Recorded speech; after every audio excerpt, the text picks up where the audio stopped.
Lokasi Mace Bicek masih mantap di Grebek. Persidangan seluruh perkara sama pelayanan terpadu satu pintu PTSP di Pengadilan Negeri Palembang kelas 1A khusus yang ini masih libur bakal balik lagi digelar pada Selasa 8 April 2025.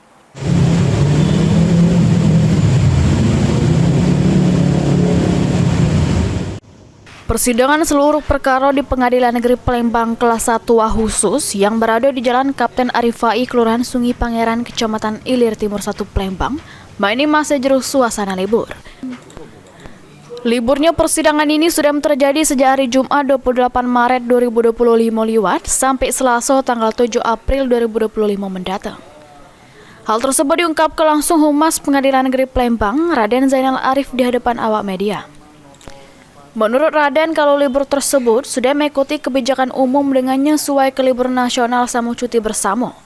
Maka dari itu, persidangan seluruh perkara sama pelayanan terpadu satu pintu Pengadilan Negeri Palembang bakal aktif lagi pada Selasa 8 April 2025.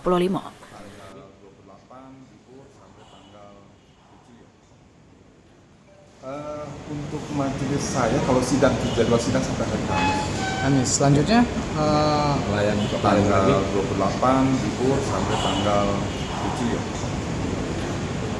untuk pemberkasan sendiri Pak, limpahan penerimaan itu sudah ditutup atau belum? Kalau tidak salah kemarin Pak Ketua tanggal 18 Ditutup. Tidak menerima lagi untuk ya, berkas. untuk perkara ada beberapa perkara lah ya. Sekarang kita stop untuk administrasi demi kepentingan administrasi lain. Terus nanti kalau saja memang misalkan ada berkas mau dilimpah ya diperpanjang aja. Itu pidum atau pitsus? Kalau seluruhnya? Pidum khusus. Seluruh ya? Ya. Oke. Undangan sudah. Heru Wahyudi, PAL TV.